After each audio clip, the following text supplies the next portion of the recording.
I unlocked the door to my loft in the Richmond Arts District and stepped inside, waiting for the kind of quiet that settles into your bones, the kind that feels earned, the kind I had been chasing since childhood. The air was still, but it was not the stillness I remembered from the Archer house.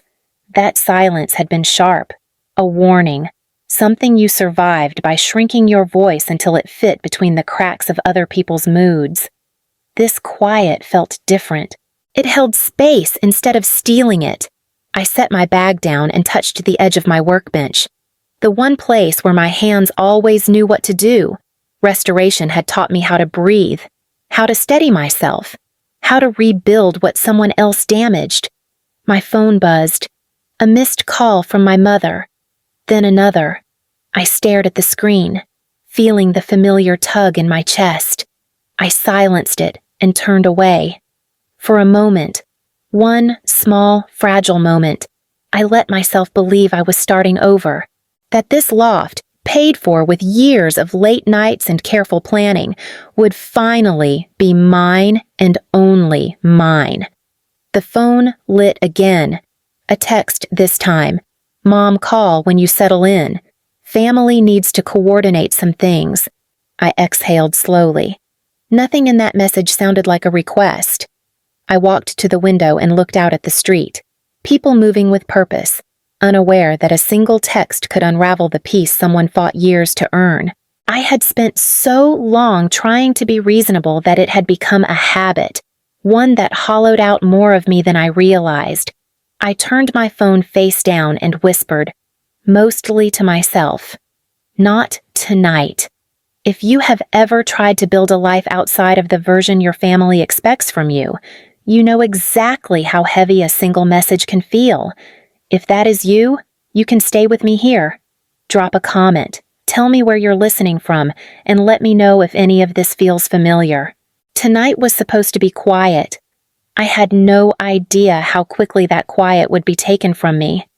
The next evening, I pushed my key into the lock, expecting the same quiet I had fought for. Instead, the door swung open too easily, as if someone had already turned the deadbolt from the inside. My mother's voice floated out first. "Oh, good.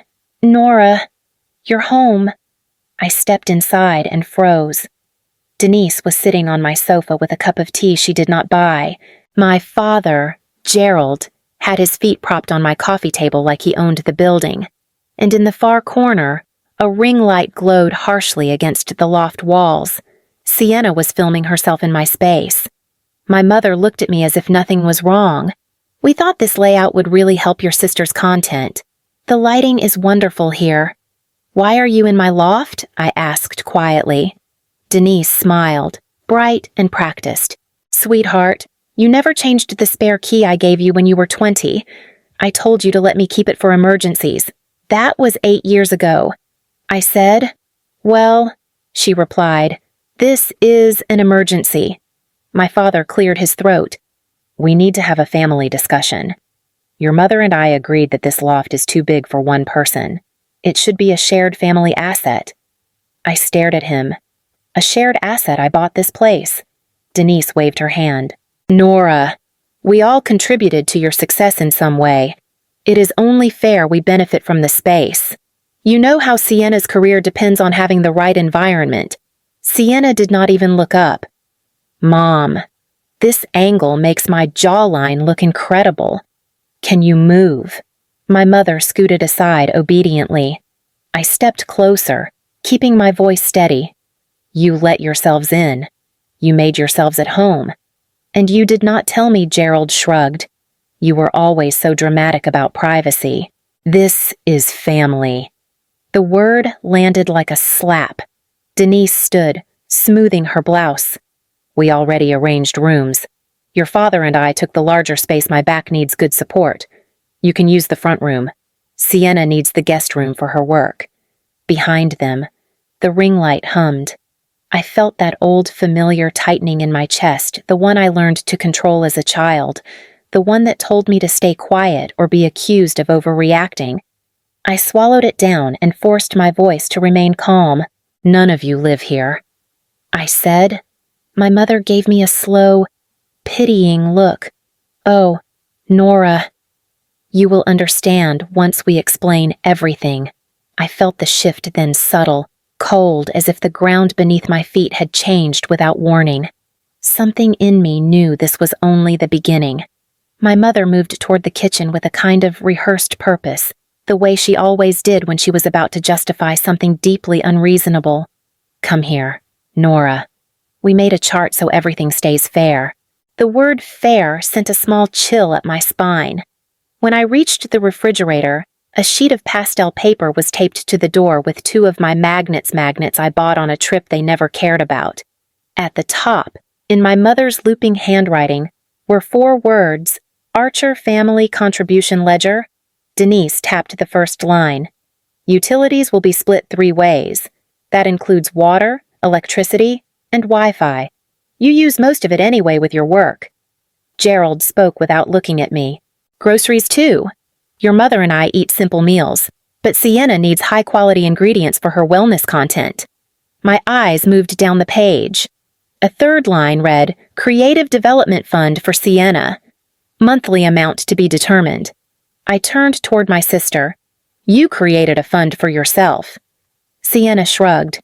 "Mom said it helps with my brand, and since you are stable, you can support it without stress." Denise nodded firmly. "It is family investment. Nora, we all support one another." I kept my voice steady. "I do not recall being asked." "You never ask us before making decisions either." She replied, "This loft is a big responsibility. You should not carry it alone." Gerald added, "We are trying to help you manage your life better. By moving in without permission," I said. Denise's expression tightened. "You are being ungrateful. We are offering structure." I looked at the pastel ledger again, so neat, so falsely cheerful. It was not a chart. It was a claim, a declaration, a map of how they planned to occupy every inch of the life I built. Behind me, the ring light clicked on again, flooding the loft with cold white glare. My mother's voice drifted over my shoulder. "You will adjust, darling. It is only the beginning."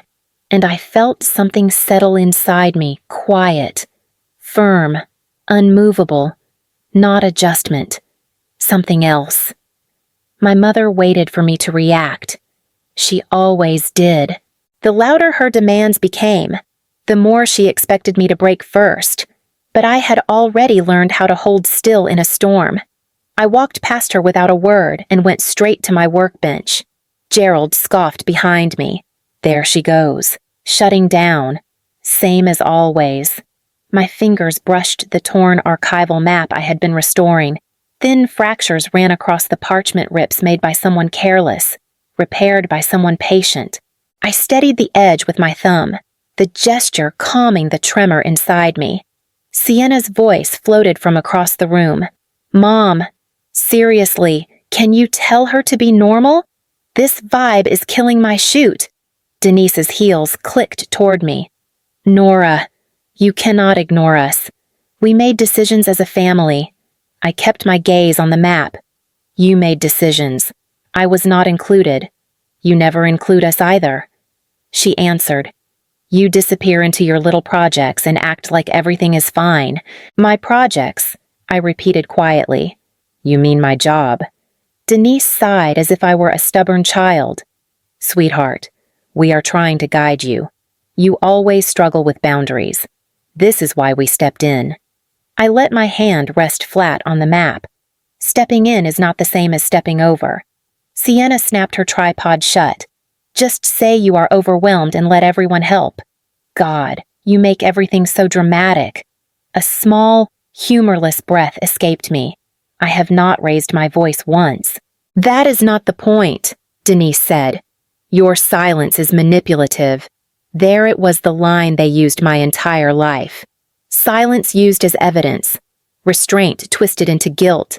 I lifted the map gently, its fractured lines catching the light. "Silence is not manipulation," I said. "It is survival." My mother frowned. "Survival from what I set the map down. From all of you. I walked back to the kitchen, the pastel ledger still taped to the refrigerator like a warning dressed in cheerful colors.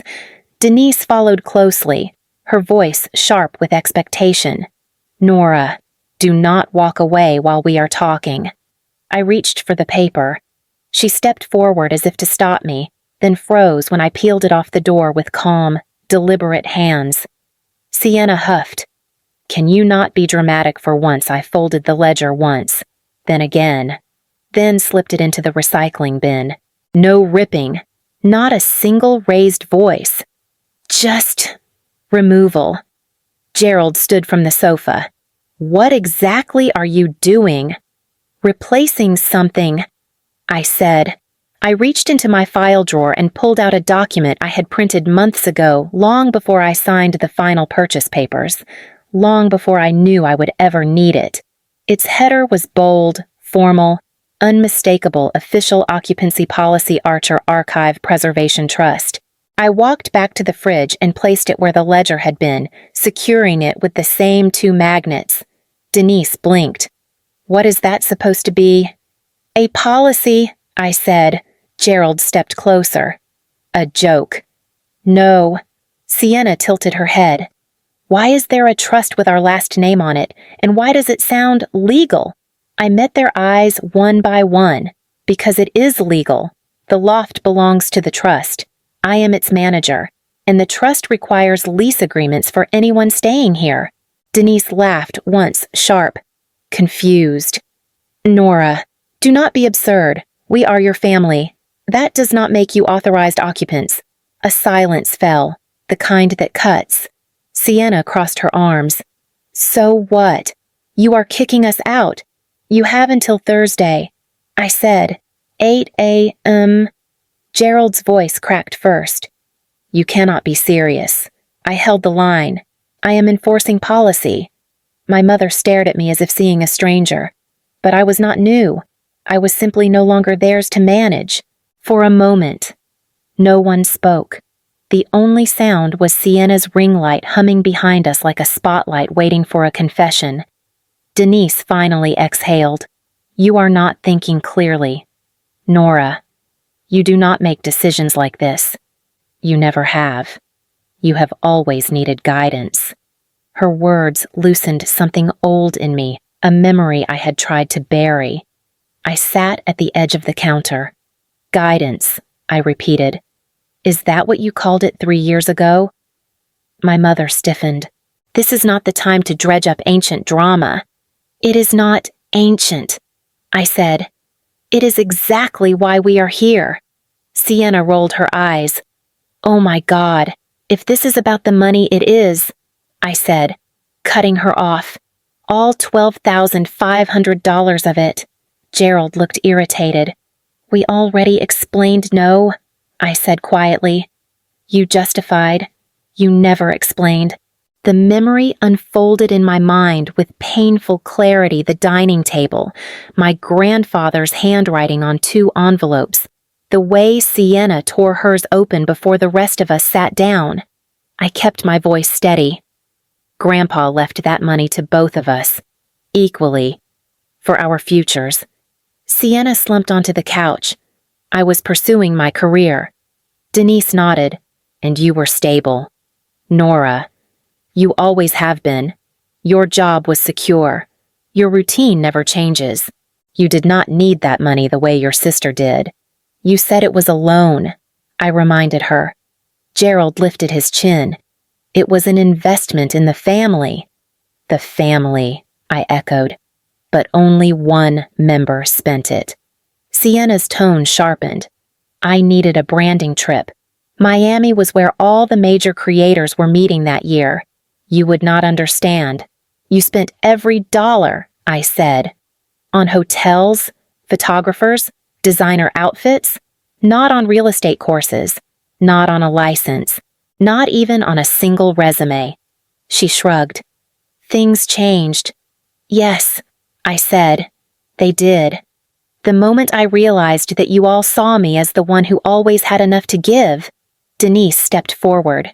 "We were trying to support Sienna's dream. She had potential, and I did not. The question left my mouth before I could swallow it. Her silence answered for her. I started saving that night. I continued. Not just money, paperwork, boundaries, a way out. Eli helped me set up the trust because he saw what I did not want to admit. Sienna scoffed. That you hold grudges, that I needed protection. I said, from people who kept calling exploitation family support. The room tightened around us. My mother's voice wavered. Nora, you cannot punish us for a misunderstanding. It was not a misunderstanding. I said, it was a pattern. And for the first time, they had nothing left to say. My father rubbed his temples, as if the entire situation were an inconvenience rather than a consequence. So you built some structure because you felt left out. I shook my head, because I needed something you could not override. Sienna scoffed. You make it sound like we are villains. You are not villains, I said. You are unpredictable, and unpredictability is expensive. Denise stepped closer, lowering her voice as if gentleness could erase the damage. You should have talked to us before creating something so extreme. I did, I replied. For 26 years. Her jaw tightened. I pulled the trust binder from a drawer and set it on the counter. Eli Turner helped me draft every page. He suggested I protect my income and my workspace. At the time, I thought he was overreacting. Now I wish I had done it sooner. Sienna crossed her arms. You put the loft under a trust. Why you do not even have children. That is the point. I said, no dependents, no spouse, no one except the people who kept taking because I never said no. Gerald frowned at the binder. This document says all occupants must have a formal lease. That is ridiculous. Families do not need leases. I met his stare. Families who respect boundaries do not. Denise's voice sharpened. So you are evicting us. Your own parents. I am enforcing the bylaws. I replied. She let out a bitter laugh. Of course. Hiding behind paperwork. It is better than hiding behind guilt, I said. Sienna grabbed her phone and started recording a story. Guys, my sister is having a moment. She is kicking us out because she cannot handle a little closeness. I held up a hand. Turn it off. Sienna. Why? She challenged. Embarrassed. No, I said. I am done being content for you. For once. She hesitated. Denise looked at the trust notice on the fridge, confusion folding into anger. Well, we are not leaving. Not over your little rule book. I expected you to say that, I told her, which is why I already set the deadline. Thursday, 8 a.m. Gerald's voice dropped, and if we stay, I closed the binder. Then the trust requires me to bring in legal enforcement. A beat of silence hit the room. They had no idea that by trying to claim my home, they had stepped directly into a structure built to withstand them. Wednesday morning arrived with a heaviness that settled across the loft like a second ceiling. My parents were in the kitchen arguing about which of my groceries they would allow me to repurchase. Sienna was filming another slow morning routine against my bookshelf, pretending none of this was happening. Then the buzzer rang one single sharp tone. My father frowned. Are you expecting someone? Yes, I said. I told you yesterday. Before he could respond, I opened the door. Jonathan Briggs stepped inside wearing a charcoal suit that looked carved rather than tailored. His presence shifted the entire room. He carried a leather case and a stack of documents, moving with the calm precision of a man accustomed to confrontation. Good morning, he said. I am attorney Jonathan Briggs, representing the Archer Archive Preservation Trust. Denise blinked. I am sorry representing what the trust, he repeated, which owns this loft, not your daughter. Sienna lowered her phone. Wait, what do you mean, owns? Briggs placed a thick packet on the counter. This is the formal notice to vacate. You were informed verbally, but the bylaws require written service 48 hours prior to enforcement. Gerald stepped forward, chest puffed. You cannot evict us. We are her family. Briggs did not flinch. That status has no bearing on occupancy rights. You are unauthorized individuals residing in a trust-owned property without a lease. Denise's face flushed. This is harassment. We raised her. Briggs lifted a brow. And yet you redirected your mail here. He gestured to the pile of envelopes on my side table, including, he picked up one. A credit card statement in your husband's name. Mrs. Archer. That is a federal issue. My father's face drained. It was just for convenience. He muttered, It is still mail fraud. Briggs replied, And it significantly worsens your legal position. The room stiffened. Then Briggs's phone buzzed. He checked the screen. That will be the courier. He stepped outside briefly and returned with a certified envelope. He handed it to my father. This arrived for you. Gerald tore it open with shaking hands. Denise hovered over his shoulder. Both of them went stark white. She whispered, No, Gerald, no. The letter slipped from his fingers. Briggs bent, retrieved it, and read it aloud. Final foreclosure notice. Property scheduled for auction. Vacate immediately. The world seemed to tilt. Denise's voice cracked. Nora, please. It is not what it looks like. But it was exactly what it looked like. They had not come for a visit. They had not come for family. They had come because they had lost everything. Sienna stared at the floor, for once speechless. Briggs closed his case. You have until Thursday at 8 a.m. At that time, enforcement begins. He turned to me. I will return tomorrow. Ms. Archer. When the door closed behind him, the loft felt smaller, not because of him, but because the truth had finally filled the space. And no one in my family could hide from it anymore. The loft went quiet after Briggs left. But it was not the peace I had imagined for myself. It was the kind of silence that settles over people who know something is ending. My parents sat on the sofa, stiff and unmoving. Their suitcases remained untouched, their belongings scattered as if claiming territory by refusing to pack. Sienna paced near the window, phone in hand, thumbs moving furiously. She finally snapped, I cannot believe you would do this to us.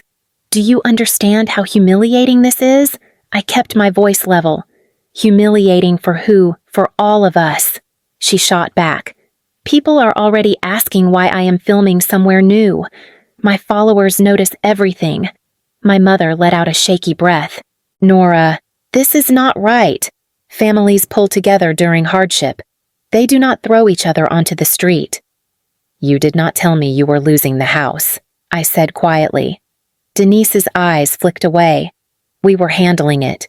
You redirected your mail here, I reminded her. She flinched. My father finally spoke. We just needed time, a place to get back on our feet. You chose my place, I said, without asking, without honesty. Sienna crossed her arms. You are acting like we attacked you. You walked in with a key I never consented to you keeping. I said, you took rooms, changed my space, assigned me obligations. That is not staying with someone. That is taking from them. No one takes from you, my mother whispered. You always had more than enough. The words landed with the weight of every year I had spent trying to earn their approval. I went to my workbench and picked up the archival map, the gold-lined seams glinting faintly. My fingers traced a repaired tear. My father spoke again. Softer this time. We are your family. I set the map down. And tomorrow morning, I am enforcing the boundary I should have set years ago. Their silence pressed in on me, dense and heavy. But for the first time, it did not control me. At 7:58, the loft was silent except for the soft scrape of my sandpaper against the edge of the archival map. The gold seams caught the morning light, steady and certain. Behind me, my family sat frozen, as if stillness alone could change what was coming. At 7:59, a firm knock sounded at the door. Sienna jolted upright. Nora, please, just tell him to leave. We can talk it out. We can figure something out. I stood. We have been talking for years. Nothing changes. My mother moved toward me, eyes red and desperate. This is not you. You are compassionate. You are the one who always bends. I am done bending, I said. The knock came again, precise, professional. I opened the door. A locksmith in a blue uniform stood there, toolbox in hand.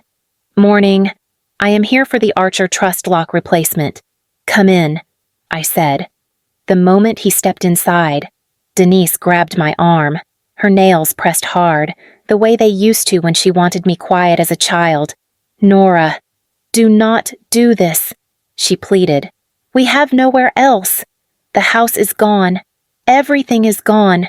You cannot just shut us out. I looked down at her hand on my arm. You shut me out long before this. Gerald stood abruptly. Enough. Nora, stop this right now. This is an overreaction. You cannot treat your parents like strangers. I met his stare. Then stop acting like intruders. The locksmith paused, glancing between us. Ma'am, should I proceed? Yes, I said. Start with the deadbolt. Sienna stepped forward, tears streaking her makeup. Nora, do not be heartless. Just give us a week, a few days. I will make content to help raise money. I swear. I felt the ache of old patterns tug at me. Guilt, obligation, silence pressed into my bones. I straightened instead. You filmed in my loft before asking. I said, you spent my inheritance without apology. You moved into my home and tried to turn it into a set. I took a breath. This is not cruelty. It is consequence. The drill roared to life, a metallic whir that cut through every plea in the room. Denise sobbed. My father swore under his breath. Sienna sank onto the couch, hands shaking. The locksmith removed the old lock and held it up. This one was worn down, he said. Anyone could have gotten through it. I know, I said quietly. Minutes later, the new lock clicked into place, clean, sharp, final. The locksmith packed his tools and nodded. All set. Only your new key will work now. I thanked him, walked him to the door, and closed it behind him. The latch clicked, soft but unmistakable. For the first time in my life, the lock on my door belonged entirely to me. 6 months later, I pushed open the glass door of my new studio and turned on the lights. Archer and Turner Paper Conservation Company glowed in gold leaf across the window, each letter steady and deliberate. The way I wanted my life to be. Eli stepped inside a moment later, holding 2 coffees. You beat me here again, he said. I like opening the space myself. I replied. It reminds me I earned it. He set a cup on my desk. How does it feel? Your name on the glass. Your work on these tables. Your life. Finally yours. I ran my fingers along the edge of a newly finished commission. It feels quiet. Eli nodded. The good kind. Yes, I said. The kind that stays. The bell over the door chimed again as a courier dropped off a package new materials for a restoration project. I signed the slip, thanked him, and watched him leave. For a moment, the studio settled into a stillness that held rather than threatened. No one was rearranging my space. No one was taking without asking. No one was calling my silence manipulation. My phone buzzed on the counter messages from people who had heard snippets of my story online. People telling me they had families like mine. People who had been the quiet one, the responsible one, the one expected to hold everything together until they shattered. I typed a short reply. You are allowed to choose peace, even if it scares everyone else. If any part of my story sounded like yours, you can stay with me here. Tell me where you are listening from. Tell me what part you felt in your bones. The quiet may not have started with me, but the future will.